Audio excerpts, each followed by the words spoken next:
Kwa majina naitwa Salimu Haji Chambega, mzaliwa Arusha, ila nyumbani kabisa ni Tanga. Ni msiba ndugu yetu ulitokea pale kijiweni. Tukasema tushirikiane kwa mmoja, tukamzike brother yetu. Lakini kwa bahati mbaya tukapotea njia, na alikuwa anaendesha pikipiki na alikuwa hajui.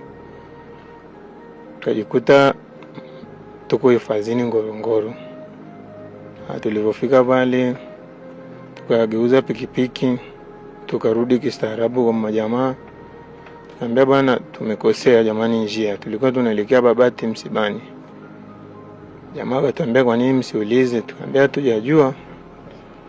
Akasema sasa kama mjajua, lakini pikipiki hapa alafu tujue tunafanyaje. Tukapaki pikipiki pembeni, wakaanza na swala la faini. Kwa kila mmoja atatoa faini 118. Tukamwambia sawa, ngoja tupige mabraza. Usiana swala la faini haina shida kwa sababu tumekosea. Sawa. Lakini mmoja ndo hapo akaanza, toeni simu zenu, wekeni chini. Hapo kisha malize, wekeni miguu juu. Akachukua maji, ndoo ya maji, akaanza kutumwagia kwenye makalio na kutuchapa fimbo moja moja. Tumeteka juu pale, tumechoka mikono. Ndugu wangu Sefu marehemu akashindwa zoezi la kwanza, akatolewa, akavulishwa nguo, kabakishwa na boxer. Na mimi ndipo nikashindwa zoezi, nikavuliwa nguo, tukabaki na boxer. Tukaambiwa tukalale kwenye majani pale, wametusimamia wanatuviringisha kwenye majani yanayowasha. Tukaa tumechoka, hatuna cha kufanya, na alilia brother, tusameheni brother, tumekosea, tusameheni, tujui tulikokuwa tunaenda. Asema haifai, anafaa kabisa kutuambia napiga mabuti, sogeni huko kwenye majani. Tukaona ina budi, ngoja tufanye kama wanavyotaka ili warizike, lengo lao litimie. Tafanyaje? Ndio walipoona sasa letu imezidi kuwa mbaya, wakatutoa pale na kutuweka pembeni na kutuambia tuvae nguo haraka haraka. Ndugu yetu mwingine Abdalla naye alipoenda kulazwa kwenye majani akashindwa, akamwambia bana brother, mimi majani siwezi lalia kwa sababu yanachoma sana, bora mniwe kuliko mnilaze kwenye majani haya. Mimi na ndugu wangu Sefu tuko taabani, tumekaa tuelewe tunafanyaje. Tumebaki tu tumwili kama mwili umepata shoti, kujikuna tuwezi, tumekaa tu.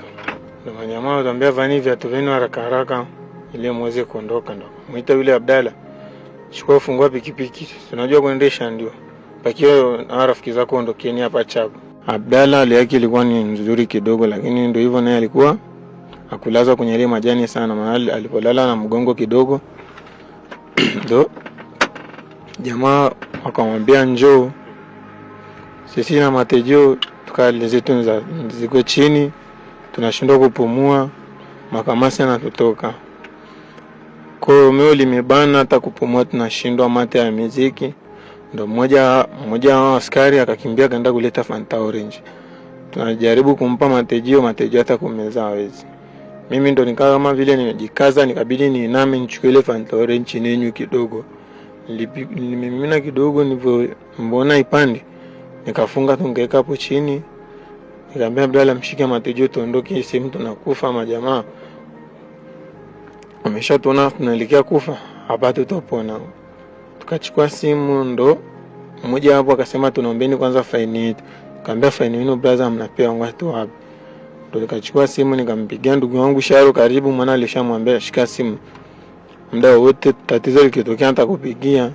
Nikamtaarifu bwana, sisi tumepotea njia huko Ngorongoro na majamaa ameshatupa zoezi hapa, halitu ni ngumu, mfanyeni namna mje huko, maana sasa ni kama tutapona, kwa hivyo tuelewe. Ndio nikakata simu nikamwambia Abdalla, Abdalla shika simu, atakayepokea ongea naye maana nishapa taarifa. Abdalla ndo akaeka simu zote mfukoni. Jamaa akageuza ile pikipiki akaingiza ukuani, akatupakia. Mimi nikamngangania Matejo, maana alikuwa Matejo anafaa kuruka, yani hataki kukaa kwenye pikipiki. Ndio mimi nikangangania naye Abdalla tumboni. Ndio tulivotoka tu pale getini, majamaa hivyo wametusukuma, tumedondoka getini. Bahati nzuri kulikuwa kuna vijana wa Salama Wema. Nimewaomba kweli mabraza tusaidieni, maana hata kuongea alikuwa anashindwa, lakini alikuwa tunafaa tu kunyosha mkono. Abdalla anaenda mwambia nipeleke hospitali kwa sababu nilishazidiwa. Kwa maana muda ule tulivodondoka na Toyo, Matejo alishafariki. Ndio maana nilikuwa namlilia Abdalla, naomba nisaidie nipeleke hospitali. Mtoto wangu ananitegemea mimi mwenyewe. Naomba nipeleke tu hospitali mpate hata nafuu. Abdalla ameshinda kunisaidia. Anambia siwezi mwacha Matejo. Ndio yule jamaa kweli akaenda akachukua bajaji, akachukua na mandazi na Fanta Orange kaleta. Kashindwa atakula.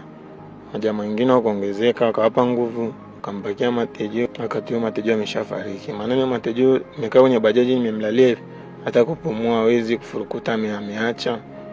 Mimi ndo muda huo nilikuwa tu nimekaa nimening'iniza kichwa chini, viatu nimevua, kila kitu nimevua. Ili naona maana mwili unaona kama vile umebana kote. Tukio lote zima linavyoendelea mpaka nifikishwa hospitali, kiukweli mimi nashukuru sana wale madaktari wamenipambania. Mungu atawalipa, mimi sina cha kuwalipa. Nashukuru sana mpaka sasa hivi napumua, wamenipambania kweli. Lakini kitendo hichi si ni binadamu. Majamaa wamesamini wanyama kuliko binadamu. Tumekosea, sawa. Tupeleke basi kwenye vyombo vya sheria. Kwani hivi vituo vya polisi vimewekwa kwa ajili ya wanyama au binadamu bro? Vimewekwa kwa ajili ya binadamu, lakini sasa hivi vituo vya polisi vinasaminika kuliko si binadamu. Tungechukuliwa pale, tungeenda kuhojiwa vizuri, uchunguzi ungefanyika, hayo tasingetokea. Bro, hiki tumetumiza sana. Tumetumiza sana na bado inazidi kutupa tu machungu sisi vijana. Tunaitwa majenzi lakini wajui sumu wanatupandisha bro. Lakini walikuwa ni kitendo tu cha kuongea na kumaliza na kuchunguza. Lakini wametufanyia hivyo. Unategemea jamii inaonaje? Tuna serikali. Hatuna serikali. Tungekuwa tuna serikali mambo kama yasingekuwa yanatokea.